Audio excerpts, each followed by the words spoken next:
चिदानंद स्वरूप आनंद घन पूर्ण ब्रह्म परमात्मा भगवान श्री चारभुजानाथ उंगाणा श्याम के पावन चरण अरविंद में कोटि कोटि दंड प्रणाम करते हुए परम पूज्य श्री गुरुदेव प्रातः स्मरणीय साई वंदनीय मेवाड़ कुलभूषण कुलोद्भव अनंत श्री विभूषित परम पूज्य श्री गुरुदेव के पावन चरण अरविंद में कोटि कोटि दंड प्रणाम करते हुए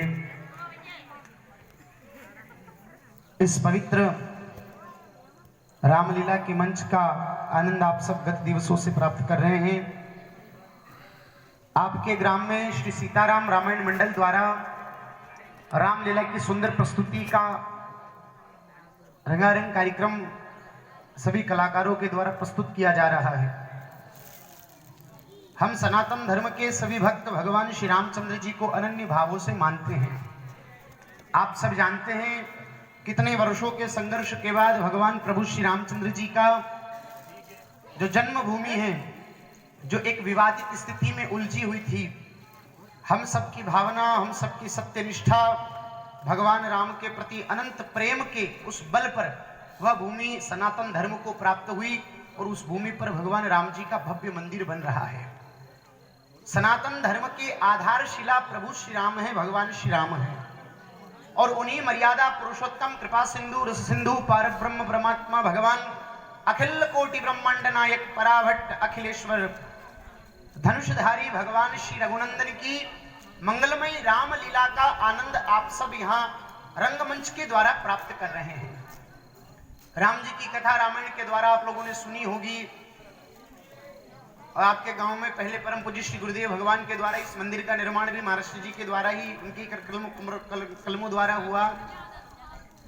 तो ऐसी अभूतपूर्व आप लोगों की आस्था, भगवान के प्रति श्रद्धा, जो राम जी के चरित्र को हम चलचित्र के माध्यम से देख रहे हैं, जो कथा हम रामचरितमानस में पढ़ते हैं, रामायण में पढ़ते हैं, अलग अलग ग्रंथों के माध्यम से हम आप सब सुनते हैं, उस कथा को इस मंच के द्वारा कलाकार अपनी कला के माध्यम से आपको दिखा रहे हैं। इसका केवल और केवल एक ही उद्देश्य है, सनातन धर्म का प्रचार करना,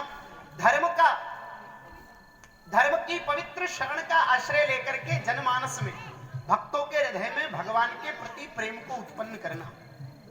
सारे कलाकार बहुत अच्छी तरीके से अपनी प्रस्तुतियां प्रदान कर रहे हैं।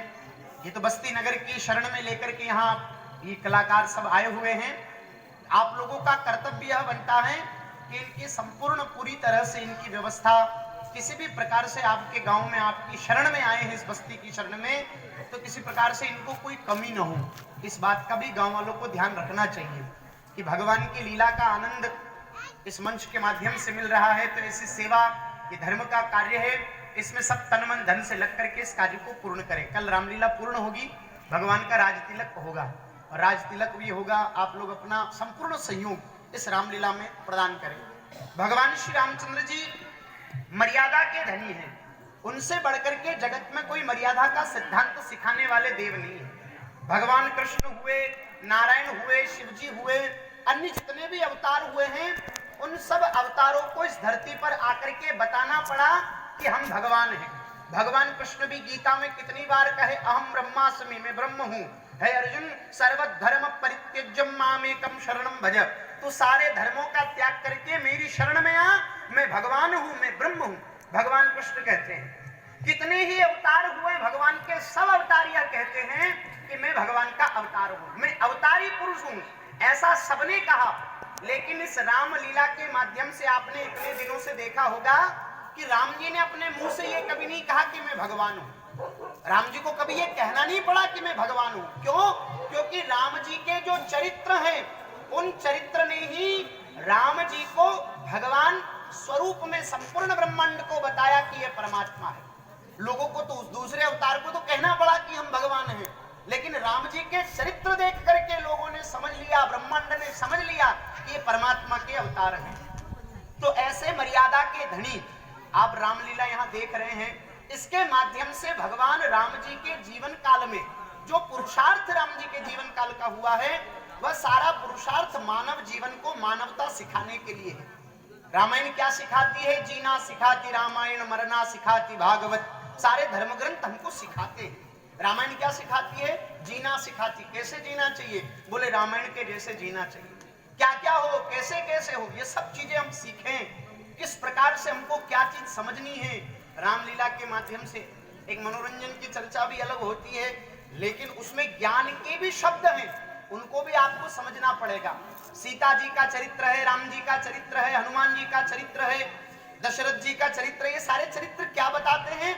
एक बेटा कैसा हो, एक पत्नी कैसी हो, माता पिता कैसे होने चाहिए, बच्चे कैसे होने चाहिए, भाई कैसा होना चाहिए, पड़ोसी कैसा होना चाहिए, सेवक कैसा होना चाहिए, राजा कैसा होना चाहिए और शत्रु कैसा होना चाहिए, दुश्मन भी कैसा होना चाहिए, ये सब चीजें रामायण हम आप सबको सिखाती है।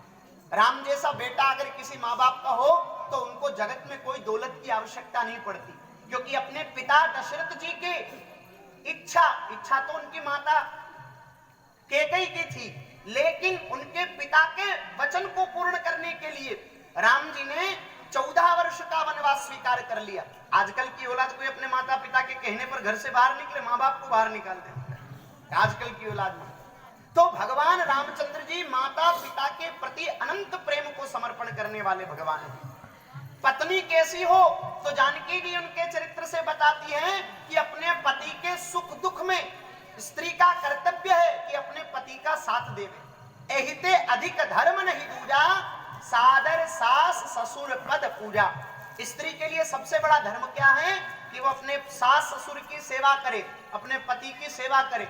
जो स्त्री अपने परिवार को इस प्रकार से चलाती है उसका ये लोक और परलोक दो ही सुधर जाए। तो स्त्री के लिए भी गुण किसने बताए? बोले सीता जी ने बताए। अपने पति के संकट काल में सीता जी ने अपने पति का साथ नहीं छोड़ा। क्या कहा कि हमने आपसे विवाह किया है और विवाह के बाद हमने संकल्प दिया कि आपके सुख दुख में हम साथ देंगे। तो स्त्री का, पत्नी का कर्तव्य है कि अपने पति के सुख दुख में साथ रहे। ये स्त्री की महिमा है, ये स्त्री की मर्यादा है। एक पत्नी कैसी हो, एक बहू कैसी हो, वो सीता जी सिखाते हैं। माँ बाप कैसे हो तो महाराज दशरथ और कौशल्या जी सिखाते हैं। इस प्रकार रामायण में जितने भी पात्र हैं सब मनुष्य को अच्छी शिक्षा प्रदान करते हैं। इसलिए रामायण की कथा, ये रामलीला हम आप सबको अपने जीवन को सुधारना सिखाती है। राम जी की महिमा को, राम जी के नाम की महिमा को रावण भी मानता था। राम जी का सबसे बड़ा शत्रु है रावण।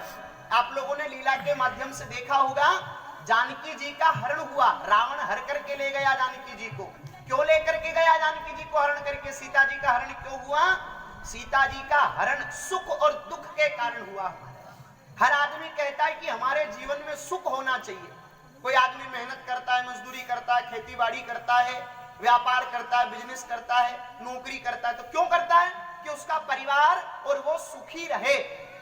कोई आदमी ये थोड़ी चाहता है कि मैं ये करने से दुखी रहूं। कोई भी काम करता हूं तो उसका एन केन प्रकारेण यही उसका मंतव्य है कि मैं सुखी रहूं। लेकिन फिर भी आदमी दुखी, हमारे कोई तन दुखी, कोई मन दुखी, कोई धन भी नहीं रहत तो उदास, और थोड़े थोड़े सभी दुखी। सुखी राम का कोई दास, कोई बिरला ही सुखी है। हमारा जगत में सब दुखी है। अच्छा, आदमी को अपना दुख तो है ही है, लेकिन पड़ोसी के दुख से भी दुखी है। बोले पड़ोसी का किस बात का दुख? बोले पड़ोसी के 2 मंजिल मकान बन गया तो आदमी के काले पे सांप लौटने लग जाता, वो भी दुख है महाराज कि उसके घर इतनी संपत्ति कैसे आ गई, इतना धन कैसे आ गया। तो उसके सुख का दुख आदमी को लग जाता है।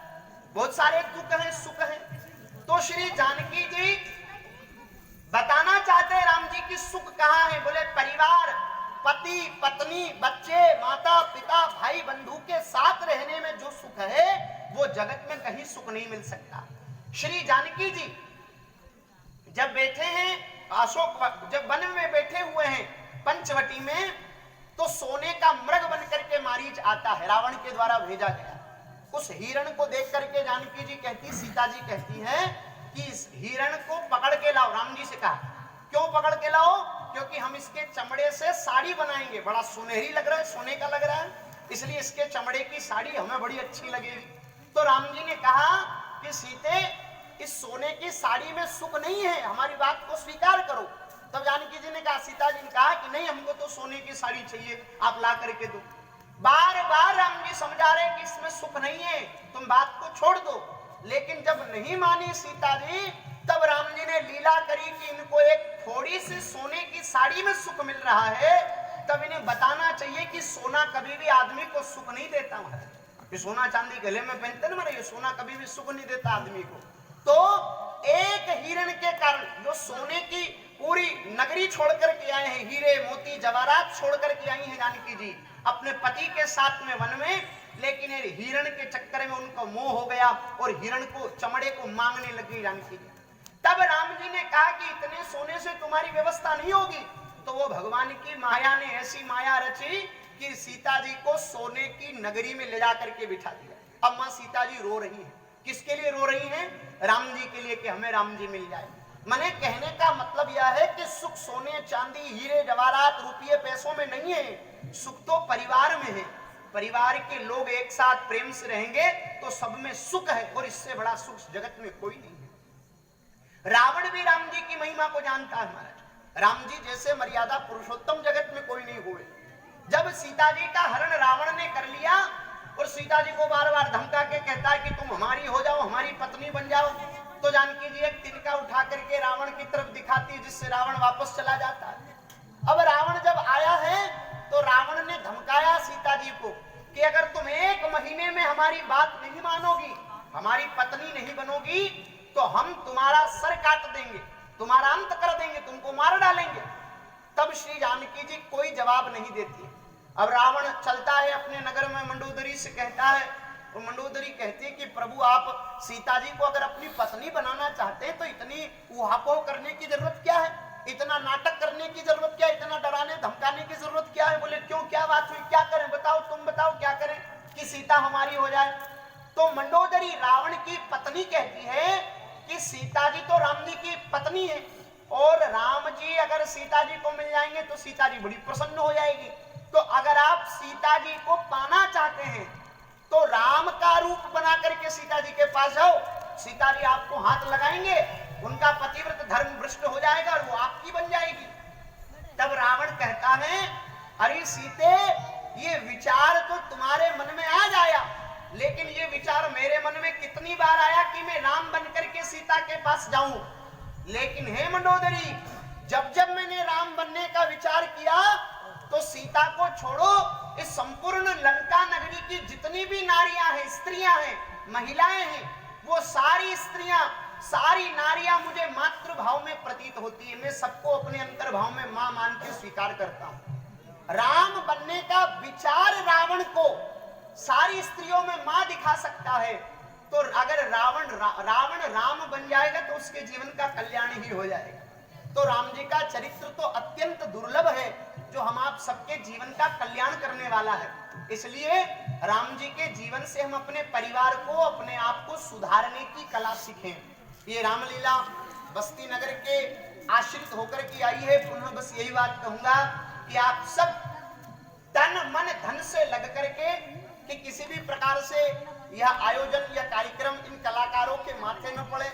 ये भी गृहस्थी लेकर के बैठे, इनका तो परिवार चलाने का साधन ही यह लीला है, तो ये भी इनके परिवार को लेकर के बैठे, तो इनके परिवार को छोड़ करके 9-9 दिन 10-10 दिन तक पराए गांव में चलते हैं, घूमते हैं, तो इनको भी किसी प्रकार का कोई घाटा न हो, और आप तन मन धन से जैसा आपसे सहयोग बने ऐसा सहयोग दे करके इस रामलीला को संपन्न करावे। बड़ा सौभाग्य है कि भगवान की ऐसी लीला का दर्शन करने का सौभाग्य प्राप्त हुआ। अच्छा, मेरा भी बड़ा भाग्य है कि आज इस गांव में भगवान के दर्शन करने का अवसर मुझे प्राप्त हुआ, आप सबके दर्शन करने का अवसर प्राप्त हुआ। और वैसे आज ही बड़ी दूर से आए हुए, थके हुए हैं, ये महाराज कहे कि लीला चल रही है, चलो दर्शन करके आएंगे। उन्होंने बोला ठीक है, आप कहो तो चले। अब मका महाराज प्रेमी है न, प्रेमी की बात टाला तो ये बात न जमे सर। इसलिए भाव से एक बार जोरदार बोलिए रामचंद्र भगवान की, सावरिया सेठ की, चार भुजा नाथ की। श्री राम। शांति से बैठिएगा। अब आपके सामने प्रोग्राम चल रहा है रामायण का। दूर से आए हुए, क्योंकि 2-3 रोज से जो है हम लोग दिल्ली की तरफ चले गए थे, थोड़ा कोई काम था, और वैसे कुंभ मेला भी चल रहा है, तो 8 तारीख से